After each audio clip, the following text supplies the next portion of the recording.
maju-maju Pak Edi.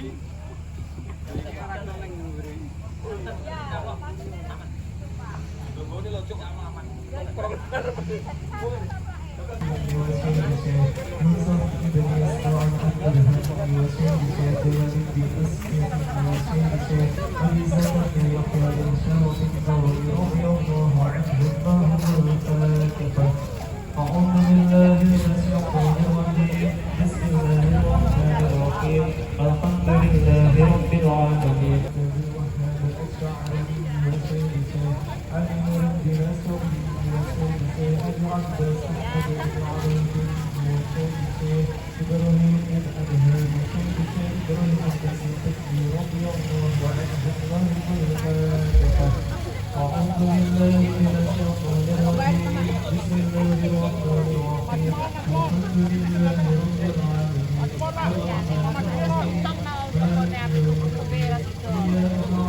الحمد لله رب العالمين الرحمن الرحيم مالك يوم الدين إياك نعبد وإياك نستعين اهدنا الصراط المستقيم صراط الذين أنعمت عليهم غير المغضوب عليهم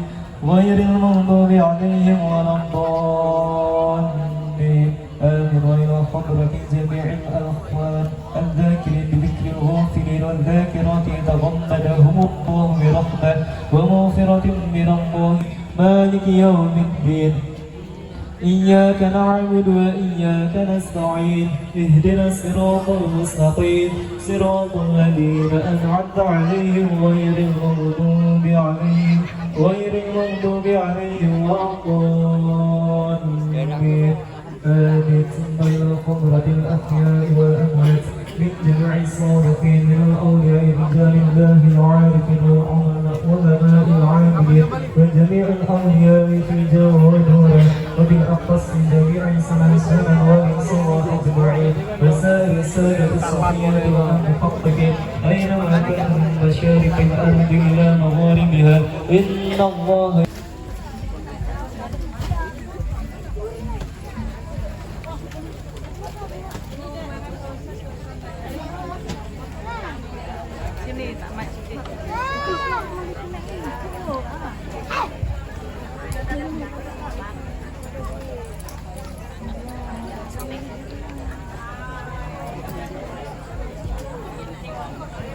siapa dia suka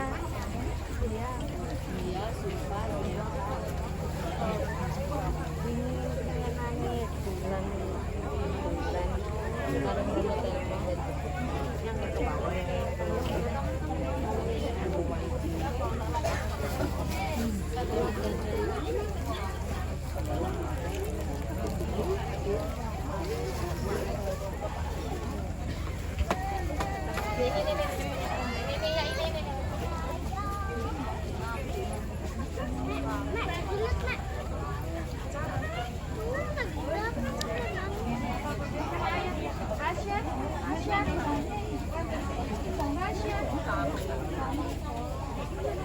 itu jangan menghalangi itu Tasya.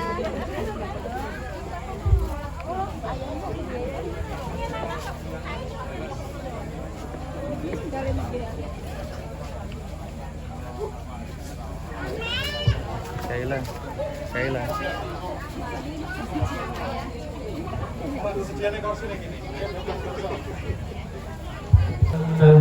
لا إله إلا الله لا إله إلا الله إلا الله لا إله إلا الله إلا الله لا إله إلا الله إلا الله لا إله إلا الله لا إله إلا الله لا إله إلا الله لا إله إلا الله لا إله إلا الله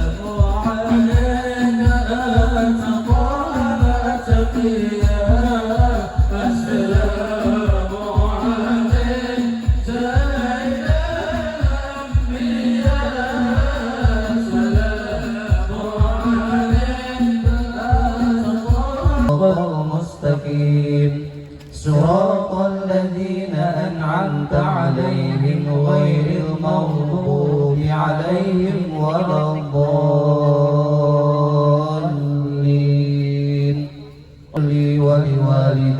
وللمؤمنين آمين. Hadirin tamu undangan yang berbahagia, begitu mulianya Al-Quran, kalam tertinggi dari Allah Subhanahu wa Ta'ala, sebagai petunjuk setiap insan. Rangkaiannya begitu indah menelusuri relung hati yang mendengar. Karenanya, marilah kita dengarkan alunan syahdu ayat-ayat. Dipersilahkan.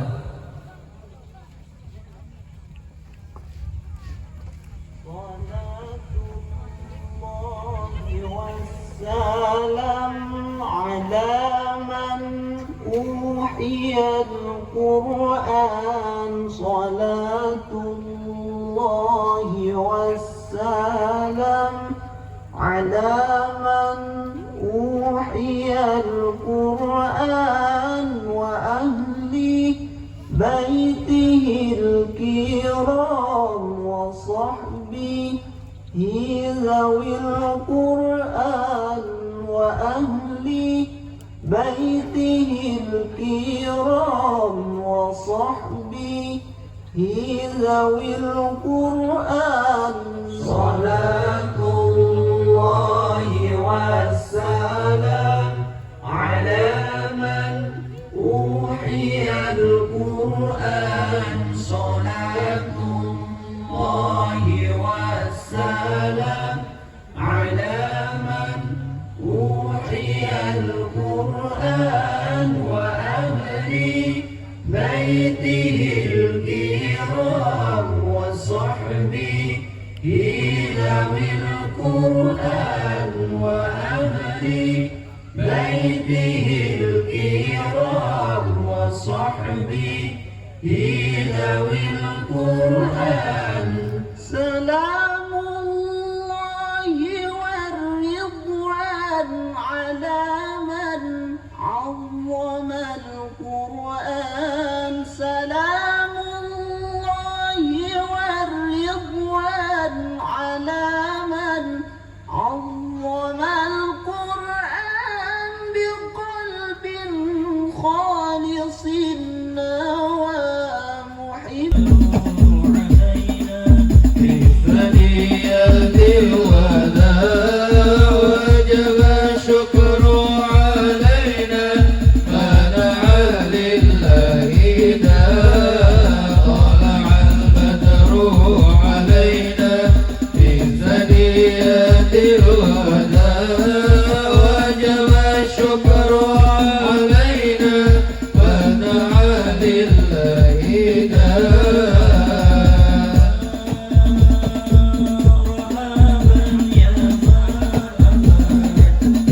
يا نور عيني مرحبا جد الحسين، مرحبا مرحبا مرحبا يا مرحبا يا نور العين، مرحبا جد الحسين، مرحبا مرحبا.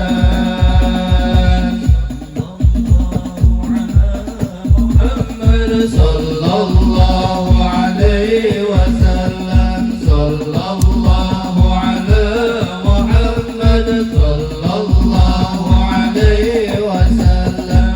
يا نبي سلام عليك، يا رسول سلام عليك، يا حبيب سلام عليك، صلوات الله عليك.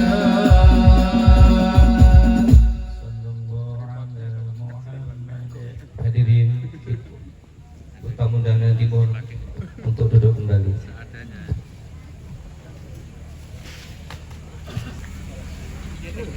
Bismillahirrahmanirrahim. Alhamdulillahi wa kafa. Wassalatu wassalamu ala sayyidina Muhammadin nabiyil mustafa wa alihi wa ashabihi ahli sidqi wal wafa.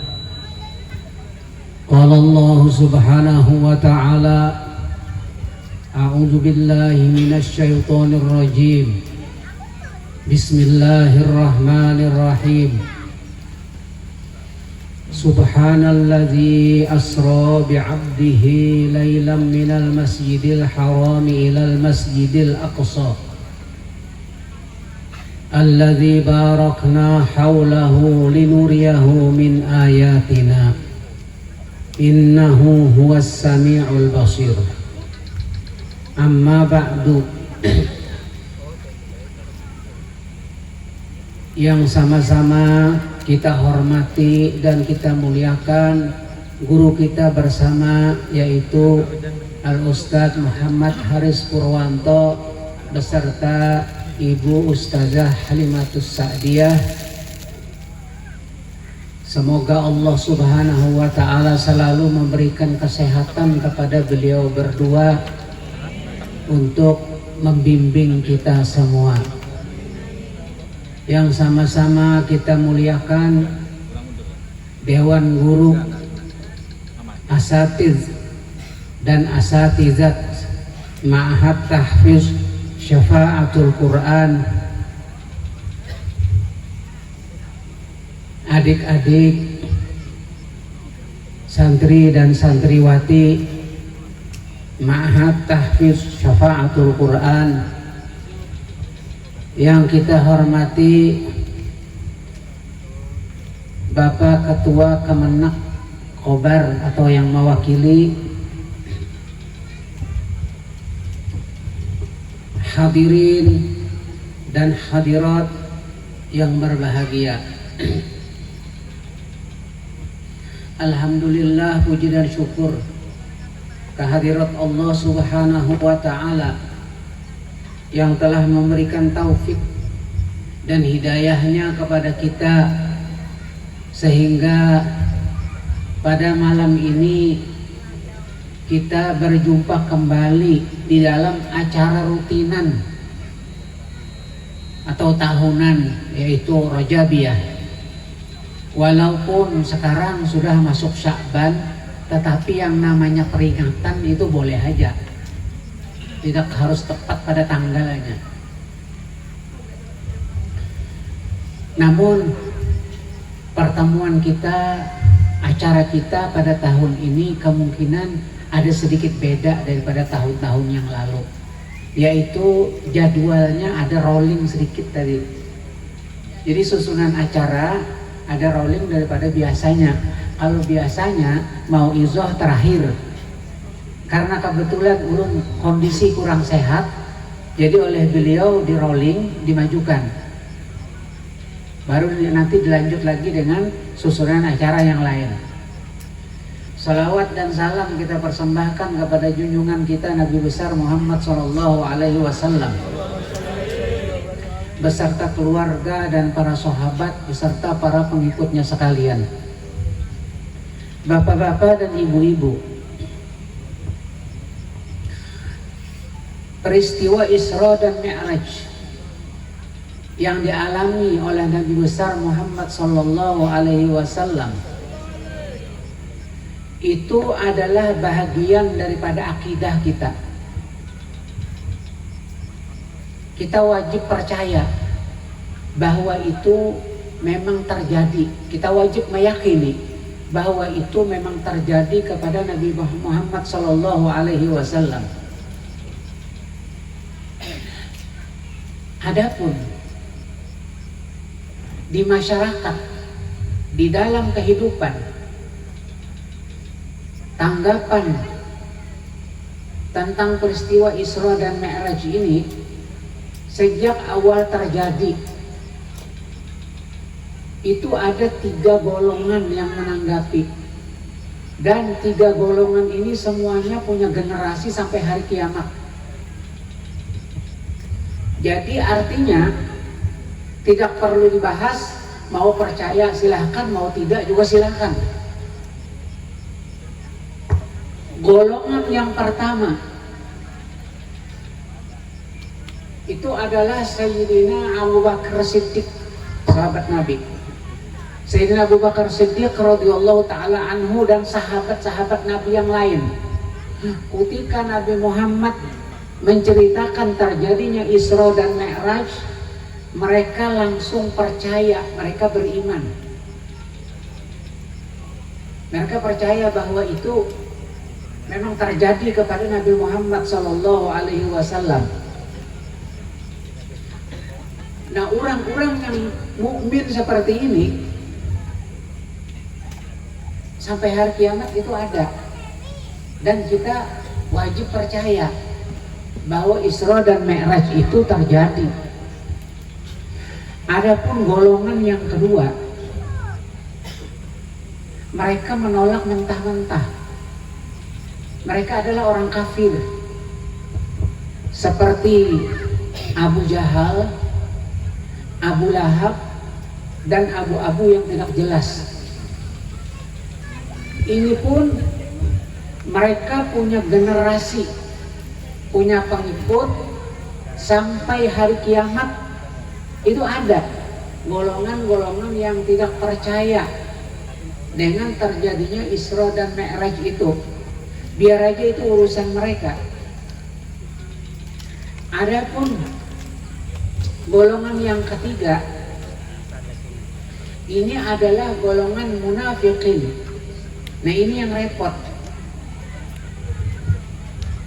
Mereka ini bingung sendiri. Mereka mau menolak, sedangkan dalam Al-Quran ada. Kita wajib beriman kepada Al-Quran. Nah, lalu mereka bingung, mau diterima, alasan mereka tidak masuk akal. Rupanya mereka lebih mengutamakan akal daripada iman. Padahal akal itu terbatas. Banyak kejadian-kejadian yang tidak bisa dijangkau oleh akal kita, tapi setelahnya baru kita paham. Nah, ini orang-orang munafik ini, mereka juga punya generasi sampai hari kiamat. Mereka bingung, nanti kalau lebih banyak suara yang membenarkan, mereka ikut. Kalau lebih banyak suara yang mendustakan, mereka juga ikut. Jadi mereka bingung di antara dua ini. Muzabzabina baina dzalik. Mereka bingung sendiri. Kalau kita berpendirian karena itu bahagian daripada akidah kita, maka kita wajib percaya bahwa Isra dan Mi'raj itu terjadi, titik. Karena di dalam Al-Quran pun disebut dan disabdakan oleh Rasulullah SAW, salah satu daripada sifat Nabi itu adalah siddiq. Benar apa yang dia katakan, benar apa yang ia sampaikan, benar semuanya, dan kita wajib membenarkan itu. Bapak-bapak dan ibu-ibu, adapun terjadinya peristiwa Isra dan Mi'raj disebabkan, sebahagian ulama menyebutkan, disebabkan ada dua makhluk Allah Ta'ala yang berdebat. Makhluk Allah Ta'ala ini berdebat, masing-masing mengklaim dirinya kalau dia lebih hebat daripada yang lain, dia lebih utama daripada yang lain. Siapa dua makhluk Allah Ta'ala ini? Yaitu langit dan bumi. Di dalam kitab disebut namanya iftikhar. Kalau dalam bahasa kitab iftikhar, jadi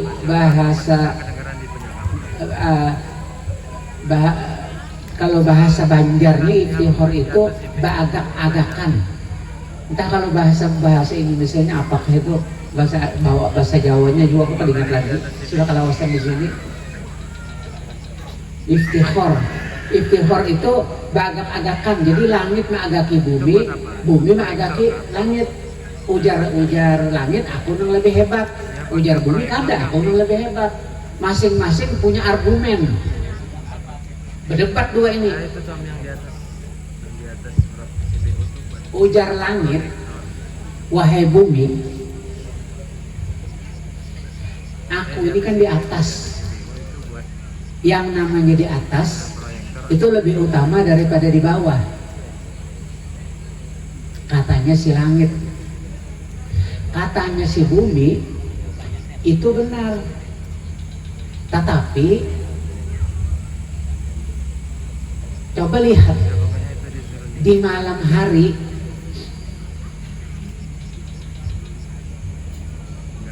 kalau kebetulan mendung gelap. Sedangkan aku kalau siang hari itu aku punya tumbuh-tumbuhan, punya gunung, punya laut, punya sungai, punya macam-macam. Banyak hiburan-hiburan di bumi, di tempat aku. Di langit mana ada? Katanya si langit, betul wahai bumi, kalau kau katakan tadi aku gelap di malam hari kalau kebetulan tidak ada bulan. Coba kalau ada bulan, aku lebih indah. Aku ada bulan, ada matahari, ada bintang-bintang. Sedangkan di tempatmu malam gelap. Walaupun siang memang kelihatan keindahan, ada laut, ada gunung, itu pun karena ada sinar matahari dari kami, dari langit. Ujar bumi, wahai langit, di tempat kami ada Ka'bah, ada Baitullah. Manusia setiap waktu di Baitullah ini tawaf, datang dari berbagai penjuru. Mereka tawaf berkeliling, itu di tempat kami. Kata langit, kalau macam itu wahai bumi, kami pun punya.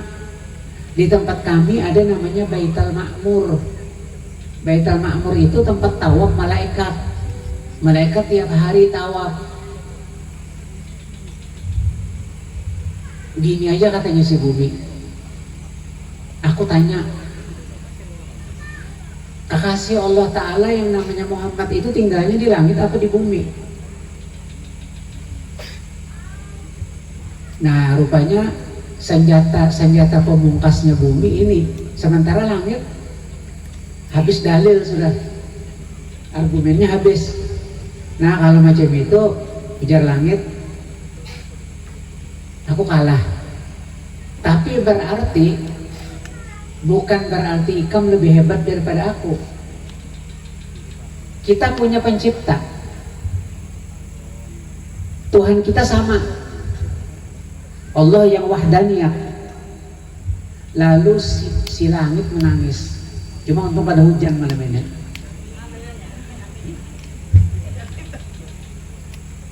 Cuma gerimis sedikit. Nah, gerimis itu kan ibarat orang tuh kalau memanaskan mewek namanya. Sudah mewek sudah. Nah, lalu langit ini menangis, berdoa, munajat kepada Allah Ta'ala. Munajat kepada Allah Ta'ala, minta supaya yang namanya Muhammad itu dibawa naik ke langit. Dikabulkan oleh Allah Ta'ala. Di sisi lain,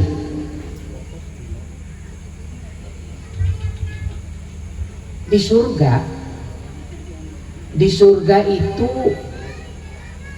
banyak namanya borak. Burak ini banyak di surga itu. Mereka bersenang-senang di surga. Cuma ada satu borak ini yang duduk menyendiri, mengasingkan diri, terus badannya kurus, keretapi makan, keretapi guring, kerjanya menangis. Nah, dengan permintaan langit tadi, Allah Ta'ala mengabulkan, lalu Allah Ta'ala memanggil Jibril. Wahai Jibril, ini hambaku, langit ini menangis. Menangis, ia minta supaya Muhammad dibawa ke langit. Nabi Muhammad ini karena mungkin lari, tapi oleh Jibril begitu sampai diikat dulu borok ini, ditaleni supaya jangan lari. Padahal karena mungkin lari borok itu. Cuma ini adalah pesan buat kita. Jadi kalau kita misalnya mau parkir kendaraan itu pertama di tempatnya, yang kedua dikunci, kan gitu.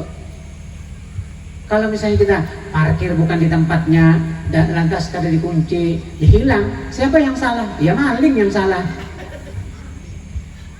Nah, itu kan pesan buat kita. Lalu begitu borak tadi diparkir oleh Jibril, Jibril mendatangi, mencari yang namanya Nabi Muhammad. Pada waktu itu di dalam kitab Ad-Dardir disebutkan Nabi Muhammad ini sedang berbaring.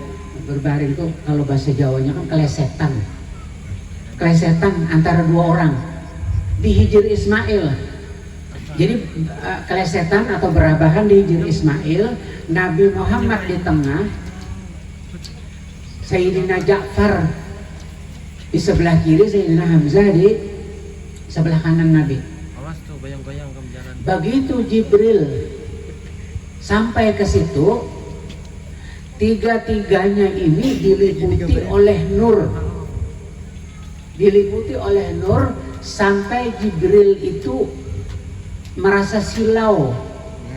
Silau, yang mana aja Muhammadnya di antara tiga ini? Kebetulan tiga-tiganya ini rupanya mirip. Sayyidina Ja'far bin Abi Thalib itu sepupu dengan Nabi, rupanya mirip. Sayyidina Hamzah itu paman Nabi, rupanya juga mirip. Dan tiga-tiganya ini apa di situ, apa mereka yang dikerjakan oleh mereka, kelesetan di situ. Pada tahun itu namanya disebut Amul Huzun, tahun duka cita. Nabi Muhammad berduka pada tahun itu, kehilangan dua bekengnya. Pertama kehilangan Abu Thalib meninggal, itu bekeng Nabi. Kemudian Nabi kehilangan istrinya Siti Khadijah. Nabi luar biasa sedihnya. Nah, sedangkan Sayyidina Ja'far kehilangan bapaknya, Abu Thalib meninggal. Nah, sedangkan Sayyidina Hamzah kehilangan saudara, ya kehilangan menantu keponakan. Tiga-tiganya ini bersedih, lalu berbagi rasa. Tiap malam datang ke Hijr Ismail, kelesetan di situ, berabahan di situ. Begitu Jibril datang hendak mengambil Muhammad, dilihat semua diliputi oleh nur, tapi diperhatikan oleh Jibril dari mana ya sumbernya nur ini. Sumbernya nur dari mana? Oh, ternyata sumbernya itu dari tengah, naik kemudian melebar ke kanan, melebar ke kiri, lalu jadi satu. Oh, berarti sumbernya ini yang dari tengah, berarti yang di tengah ini Muhammad. Diambillah oleh Jibril. Nah, begitu diambil oleh Jibril, dibawa ke dekat sumur Zam-Zam, lalu ditelantangkan Nabi, direbahkan di situ, lalu dibedahlah dada Nabi, dioperasi Nabi, dikeluarkan hati Nabi, dicuci, kemudian diisi dengan iman, Islam dan yakin dan sebagainya, ilmu sebagainya diisi. Nah, di situ Nabi Muhammad Shallallahu Alaihi Wasallam ketika terjadi pembedahan malam Isra dan Mi'raj itu, Nabi berumur 52 tahun.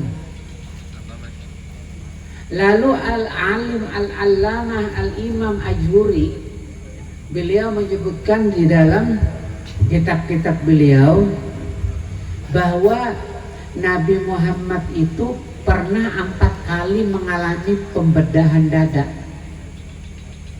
4 kali di dalam sejarah kehidupan Nabi. Nah, pembedahan dada Nabi Ini adalah ibrah, adalah pesan buat kita semua. Kata Al-Imam Ajhuri, yang pertama dialami oleh Nabi, peristiwa yang pertama pembedahan dada Nabi ketika Nabi berumur 4 tahun. Nabi Muhammad masih kanak-kanak, berumur 4 tahun, waktu Nabi diasuh oleh Halimatus Sa'diyah. Nah, ketika beliau diasuh oleh Halimatus Sa'diyah, Nabi Muhammad sedang bermain dengan kawan-kawannya di belakang rumah Halimatus Sa'diyah. Datanglah orang berjubah, 2 orang, lalu Nabi ditangkap, dibaringkan, dibedah, dikeluarkan hati Nabi dan dicuci, dibersihkan. Itu disaksikan oleh kawan-kawan Nabi dan saudara-saudara Nabi sesusuan yang diasuh oleh Halimatus Sa'diyah. Mereka semua pulang, lari ke rumah, lapor kepada Halimatus Sa'diyah, lapor kalau itu anak dari Quraisy itu dipegang 2 orang berjubah dan direbahkan, dibedah dadanya. Akhirnya Halimatus Sa'diyah khawatir kalau terjadi sesuatu, ini anak titipan. Lalu begitu Halimatus Sa'diyah ke belakang melihat, rupanya pembedahan sudah selesai. Nabi Muhammad duduk di atas batu dengan wajah yang pucat. Lalu didatangi oleh Halimatus Sa'diyah dan dirangkul oleh Halimatus Sa'diyah, ditanyai apa yang sedang terjadi. Lalu diceritakan oleh Nabi Muhammad kalau beliau barusan didatangi oleh 2 orang, ditangkap dan dibaringkan lalu dibedah. Persis sama dengan yang diceritakan oleh saudara-saudaranya tadi. Nah, sejak itu Halimatus Sa'diyah ini khawatir kalau ada apa-apa. Lalu dikembalikanlah Nabi Muhammad ke ibunya, ke Siti Aminah. Begitu dikembalikan ke Siti Aminah, nah Halimatus Sa'diyah sudah ada khawatir lagi. Lalu ini sebenarnya oleh mu'arrikh, oleh ahli sejarah, kejadian ini adalah pesan buat kita, pesan pendidikan. Jadi pesan pendidikan itu ketika anak kita berumur 4 tahun ini sudah harus mulai dioperasi kehidupannya dengan pendidikan, dioperasi dengan pendidikan. Nah, lalu yang kedua, Nabi Muhammad ini kan ketika Nabi Muhammad dikembalikan kepada Siti Aminah, Nabi Muhammad tadi berumur 4 tahun, lalu 2 tahun diasuh oleh Aminah, oleh ibunya. Aminah meninggal. Nabi berumur 6 tahun. Begitu Nabi berumur 6 tahun, lalu Nabi Muhammad diasuh oleh mbahnya, yaitu Abdul Muttalib, oleh kaiknya. Selama 2 tahun diasuh, kaiknya meninggal lagi. Abdul Muttalib meninggal. Nabi berumur 8 tahun. Nah, lalu setelah itu diambil alih lagi, diasuh oleh paman beliau namanya Abu Thalib. Sampai selama 2 tahun di situ Nabi berumur 10 tahun. Nah, begitu Nabi berumur 10 tahun, Nabi Muhammad ini walaupun masih kanak-kanak tapi sangat cerdas berpikir. Beliau tidak mau membebani pamannya, karena Abu Thalib itu beliau disebutkan dalam sejarah Galilul Mal wa Katsirul Iyal. Beliau hidup miskin, punya anak banyak, ditambahi lagi titipan anak yatim. Nah, Nabi Muhammad sangat cerdas. Beliau tiap hari akhirnya mengambil upah menggembala kambing bagi penduduk Mekah. Nah, upahnya kurma, beliau bawa pulang. Nah, ketika di gembalaan situ, di tempat gembalaan itu, Nabi sudah berumur 10 tahun, datang lagi orang yang berjubah tadi, malaikat itu adalah Jibril. Nabi dibedah lagi dadanya. Ini yang kali yang kedua. Pertama kalau berumur 4 tahun, sekarang kali yang kedua ini umur 10 tahun. Ini juga ada pesan pendidikan buat kita. Kalau tadi kita kaitkan dengan sabda Rasulullah Sallallahu Alaihi Wasallam, muru auladakum bis shalah idza balagha sab'a sinin. Suruh anakmu, perintahkan anakmu sholat apabila sudah berumur 7 tahun. Nah, ketika 4 tahun kita didik, selama 3 tahun kita mendidik, berumur sudah 7 tahun, baru kita suruh sholat. Kalau tanpa kita bekali dengan pendidikan lalu kita suruh, tidak mungkin mereka melakukan, tidak mungkin mereka mengerjakan. Nah, selama 3 tahun kita didik, lalu kita operasi, kita suruh mereka sholat. Ketika berumur 10 tahun, ini anak sudah meningkat remaja, kita operasi lagi kehidupannya. Kata Nabi, suruh anakmu sholat apabila berumur 7 tahun dan pukul apabila sudah berumur 10 tahun kalau meninggalkan sholat. Cuma mukulnya itu ya lihat-lihat, ya pukul dengan gulungan 50 ribuan atau ratusan misalnya. Jangan pakai suntuk lawang. Atau misalnya dipukul dengan ucapan yang keras sedikit. Itu kan cara memukulnya, bukan memukul menyakiti. Ini pesan-pesan buat kita. Ketika berumur 4 tahun, berumur 10 tahun, ini kita operasi. Karena ketika anak berumur 10 tahun, itu sudah mulai remaja, darahnya mulai panas, pikirannya sudah melayang kemana-mana, dan pergaulannya sudah luas. Apalagi sekarang ada namanya setan gepeng. Ini setan gepeng ini merusak ini. Kadang-kadang banyak yang apakah isinya. Ini harus kita operasi, kita kontrol mereka. Lalu kali yang ketiga Nabi Muhammad Sallallahu Alaihi Wasallam, beliau dioperasi lagi ketika berumur 40 tahun, ketika beliau menjelang diangkat menjadi nabi, ketika menjelang diangkat menjadi rasul, dioperasi lagi, dibersihkan lagi. Nah, ini pesan ini bukan untuk anak-anak, tapi untuk bapaknya anak-anak. Ini untuk bapaknya anak-anak. Jadi kalau sudah umur 40 tahun, ya sudah kita mulai ya sadar loh, sudah. Kita harus sadar, kita sudah siap-siap. Jangan lagi mejeng. Walaupun memang kadang-kadang umur itu masih puber kedua. Coba ya sudah disadari. Ini kita mendidik diri kita. Lalu yang ketiga, yang keempat Nabi Muhammad dioperasi lagi ketika malam Isra dan Mi'raj. Beliau berumur 52 tahun. Ini sudah terakhir pesan buat kita. Jadi kalau ketika kita berumur 52 sudah ini terakhir. Kalau memang sudah kita tidak sadar berarti ini berkelanjutan. Kesempatan kita habis. Kenapa? Karena Rasulullah Shallallahu Alaihi Wasallam menyebut dalam hadisnya, ummati baina sittin wa sab'in. Umatku itu umurnya antara 60-70. Itu aja. Jadi kalau misalnya berumur misalnya 60, kita meninggal. Sedangkan kita sadar, kita mulai sadar misalnya ketika umur 40 tahun.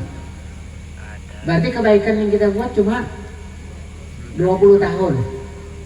Nah sekarang 20 tahun ini bagi 3. Sehari itu 24 jam, kalau dibagi 3 berarti kan 8 jam. Nah lalu mana waktunya kita tidur, mana waktunya kita santai, mana waktunya kita berbuat ibadah? Sangat sedikit. Cuma yang kita harap adalah rahmat Allah Subhanahu wa Ta'ala, dan yang penting kesadaran ini. Maka kita sudah sudah siap-siap. Kalau sudah umur sudah 40 itu, apalagi sudah 60, kita sudah mendidik anak cucu aja lagi. Kita siap-siap sudah bau tanah. Maka kita hanya mengabdi di hadapan Allah Subhanahu wa taala, menghambakan diri kepada Allah Subhanahu wa taala. Bapak-bapak dan ibu-ibu, peristiwa Isra dan Mi'raj yang dialami oleh Nabi Muhammad SAW itu kalau kita bagi perjalanan ini bisa menjadi 4 bagian. Pertama, Rasulullah SAW diperjalankan, diisrokan dari Masjidil Haram Makkah ke Masjidil Aqsa Palestina. Ini bagian yang pertama. Lalu bagian yang kedua, Nabi Muhammad SAW dimi'rajkan, dinaikkan dari Masjidil Aqsa Palestina ke langit pertama. Ini bagian yang kedua. Lalu bagian yang ketiga, Nabi Muhammad dinaikkan lagi dari langit pertama ke langit ketujuh. Ini bagian ketiga. Lalu Nabi Muhammad yang bagian keempat dinaikkan lagi dari langit ketujuh ke Sidratil Muntaha, ke Mustawa. Ini bagian yang keempat. Jadi 4 bagian. Jadi kesempurnaan Islam itu ada 4 bagian. Namanya kalau kita rinci, jadi ada namanya syariat, ada namanya torekot, ada namanya hakikat, ada namanya makrifat. Dan ini ada ilmunya masing-masing. Ada ilmunya masing-masing, ada batasan masing-masing. Jangan dicampur aduk. Jadi kita harus meletakkan pada tempatnya masing-masing. Dan ini punya dimensi masing-masing, punya ruangan masing-masing. Jadi kalau kita misalnya tinggal di rumah kita itu ada punya ruangan, beberapa ruang. Dan setiap ruangan itu ada benda, lingkungannya memang di situ. Ada namanya ruang tamu, ada namanya ruang keluarga, ada namanya ruang dapur, ada namanya ruang rahasia kamar. Kalau kamar itu sudah antara rahasia kita dengan keluarga. Jadi kada boleh orang yang tidak punya kepentingan di situ ikut nimbrung di situ. Dan benda-benda, misalnya umpama di ruang tamu kita gantung panci, rinjing, wajan, macam-macam, segala macam panci kita gantung di ruang tamu, padahal itu mestinya tempatnya di dapur. Kita gantung di ruang tamu, ini ngarangnya salah penempatan. Begitu salah penempatan, ini akan merusak pikiran, akan merusak pemandangan, dan mungkin komen macam-macam yang timbul karena kita salah menempatkan.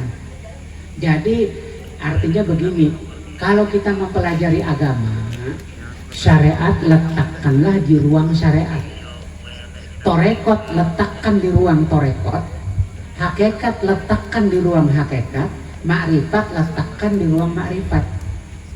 Dan ini ada yang ilmunya itu ada yang boleh dibicarakan untuk umum, ada di kalangan tertentu, ada boleh dibicarakan hanya waktu mengajar dan belajar, ada yang menjadi rahasia yang tidak boleh diketahui oleh orang lain kecuali hanya begitu kita dapat belajar sudah kita amalkan.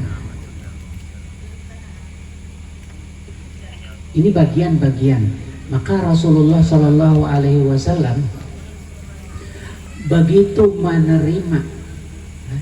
menerima perintah sholat melewati Isra dan Mi'raj, pulang dari Isra dan Mi'raj, Rasulullah SAW menerima perintah sholat.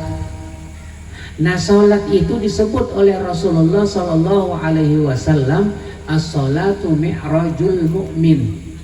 Sholat itu adalah mi'rajnya orang mukmin. Jadi semua di situ perjalanan 4 bagian itu ada di situ. Dan semua ibadah kumpulannya ada di dalam sholat. Ibadah apa aja? Kalau kita misalnya menyebut ibadah sholat itu, iya sholat itu sendiri. Kalau ada namanya ibadah berupa zikir. Sekarang zikir itu bentuknya apa? Kalau zikir sholawat, di dalam sholat ada sholawat. Kalau zikir tahlil, di dalam sholat ada tahlil. Kalau dikatakan zikir takbir, dalam sholat ada takbir. Kalau dikatakan zikir tahmid, dalam sholat ada tahmid. Kalau dikatakan zikir tasbih, dalam sholat ada tasbih. Maka semua ibadah ada di situ. Rukun Islam yang 5 pun tersimpun di situ, di dalam sholat ini. Misalnya rukun Islam yang pertama membaca 2 kalimat syahadat. Sholat tidak sah tanpa tasyahud. Lalu yang kedua mendirikan sholat, ya sholat itu sendiri. Lalu yang ketiga puasa, ada di dalam sholat. Sholat itu tidak boleh makan dan minum. Tidak boleh makan dan minum selama sholat, itu puasa. Terus zakat. Zakat badan itu adalah zikir, ada di dalam sholat. Haji. Haji itu di dalam sholat orang wajib menghadap ke Baitullah, ke Ka'bah. Maka semua ada terkumpul di situ, dicakup oleh sholat ini. Lalu disebutlah oleh Rasulullah Sallallahu Alaihi Wasallam, as-sholah mi'rajul mukmin. Sholat itu adalah mi'rajnya orang mukmin. Bapak-bapak dan ibu-ibu, kiranya ya ini yang bisa ulun sampaikan, mudah-mudahan ada manfaatnya, terutama buat diri ulun sendiri, dan mudah-mudahan buat kita semua ada manfaatnya, dan mudah-mudahan menambah kekuatan iman kita dengan peringatan Isra dan Mi'raj ini. Sekian, wassalamualaikum warahmatullahi wabarakatuh.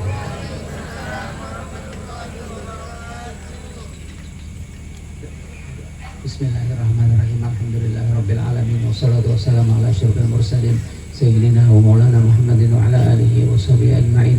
Allahumma shalli ala sayyidina Muhammadin salatan tunjina biha min jami'il ahwali wal afat wa taqdir lana biha ya Allah jami'al hajat wa tutahhiruna biha min jami'is sayyi'at wa tarfa'una biha innaka 'ala darajat wa tuballighuna biha aqsal ghayati min jami'il khairat fil hayati ba'dal mamat. Allahumma inna nas'aluka salamatan fid din wa 'afiyatan fil jasad wa ziyadatan fil barakati rizqi taubatan qabla al-maut maghfiratan ba'da al-maut.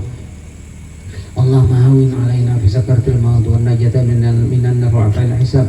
Allahumma ya muyassir kulli asir wa taysirul asir alayka yassir. Allahumma ya man la yahtaju ila al-bayan wa tafsir hajatuna ilaka kasir hajatina ilaka kasir wa anta alimun bihi wa basir. Rabbana taqabbal minna innaka antas samiul wa tub alaina innaka antat tawwabur rahim. Rabbana atina fid dunya hasanah wa fil akhirati hasanah wa qina adzabannar. Sallallahu alaihi wasallam Muhammadin wa alihi wasallam. Alhamdulillahirabbil alamin. Mohon maaf semuanya lah, aku berdahulu biar saya lanjutkan lagi acara kita. Kepada beliau yang kami muliakan, Kalimatus Sa'diyah, dipersilahkan kembali ke tempat.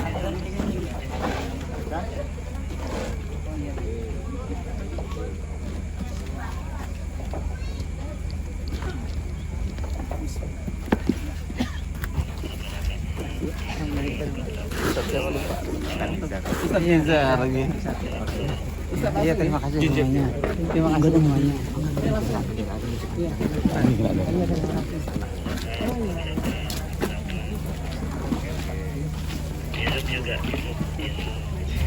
Mohon untuk menyerahkan syahadah.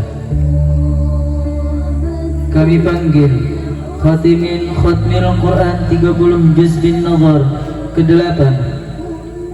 Pertama, Bapak Ardiono bin Bapak Saidi asal Pangkalan Bun. Kepada Ibu Nur Alia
tunggu khatimin hifdzil Quran 30 juz bil ghaib keempat.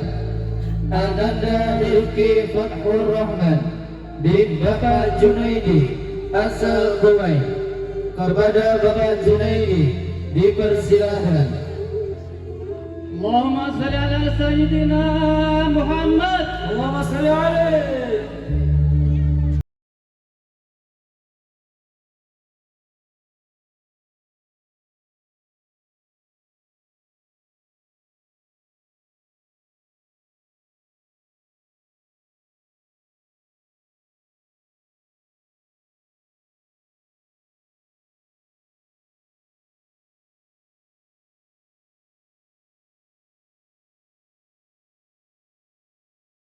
Lista Tiara Nur Aini binti Bapak Sutarno asal Sumerangin.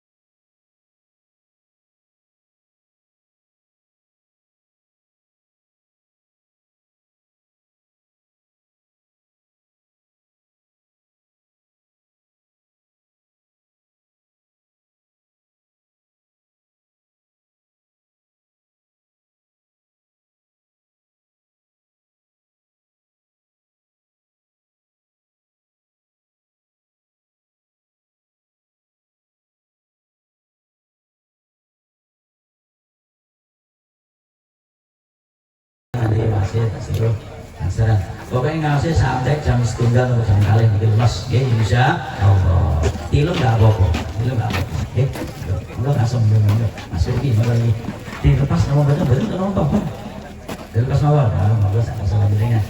Monggo.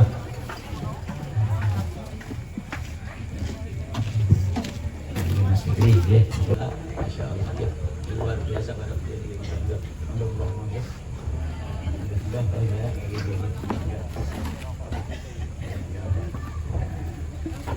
Bisa tambah pilihnya mas, pinjam aja mas.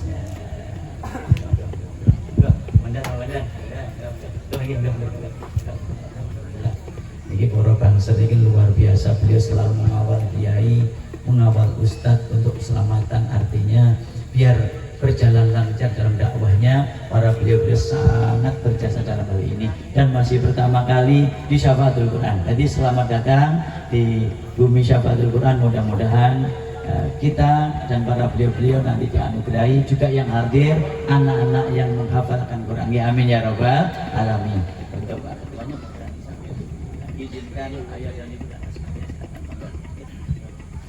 Assalamualaikum warahmatullahi wabarakatuh. Kami mewakili anggota Bangser Arut Selatan, mohon maaf yang sebesar-besarnya apabila nanti lagunya kurang pas ya. Allahumma shalli ala Muhammad. Allahumma shalli. Kullu may ya'tika yawma qami khayyal qa'imama. Ya lal watan ya lal watan ya lal watan hubul watan minal iman wa la takun minal iman illa dura al watan wa lal watan ya lal watan hubul watan minal iman wa la takun minal iman illa dura al watan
Alal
Siapa kita? Siapa kita? Pancasila, Nusantara, NKRI, Aswaja, siapa kita? Sallallahu Nabi Muhammad. Mohon maaf, Yai Purwanto tadi bahwa babaknya itu memang gerakan-gerakan kami selaku pemuda Ansor atau Banser Barisan Ansor Purbalingga. Mohon doanya Ustaz, mudah-mudahan kami beserta anggota diberikan istiqomah dalam berbakti Nahdlatul Ulama. Mungkin itu saja, kurang lebih mohon maaf. Saya akhiri, wallahu muwaffiq ila aqwamit thoriq. Wassalamualaikum warahmatullahi wabarakatuh. Waalaikumsalam warahmatullahi wabarakatuh. Madarsun. Nanti. Insyaallah. Aman nanti astagfir.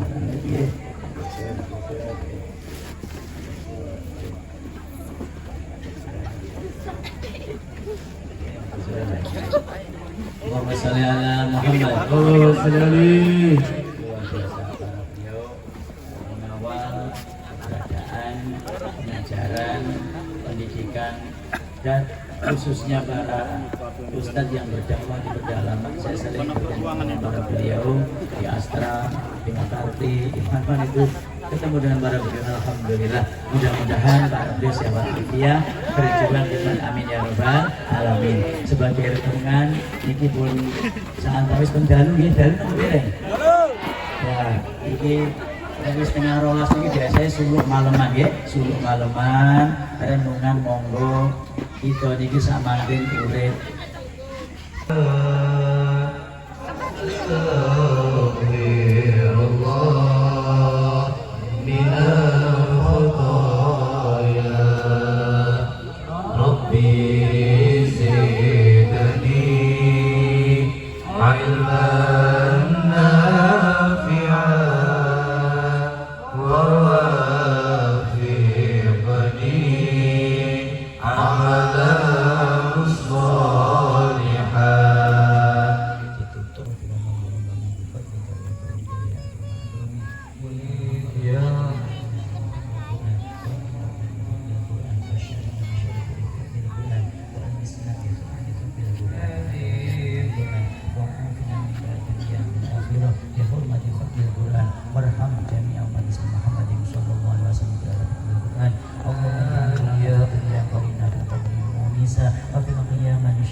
Alhamdulillahirrahmanirrahim, ini udah selesai acaranya.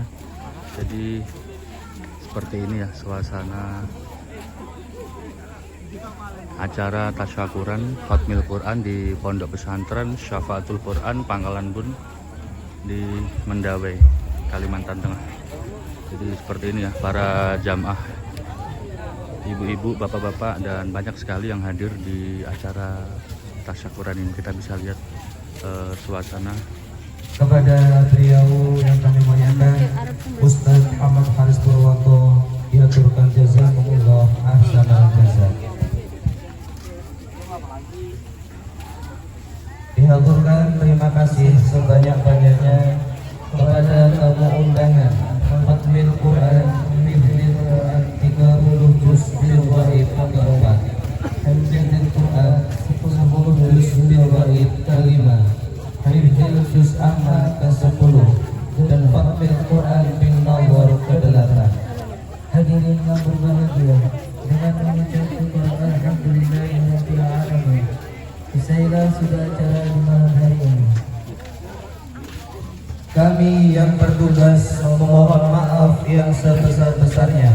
Akhirul kalam, wassalamualaikum warahmatullahi wabarakatuh. dihadapkan kepada semua wali santri Fatimin Fatimat, diaturkan ramah tamah di musola Syafa'atul Quran. Terima kasih.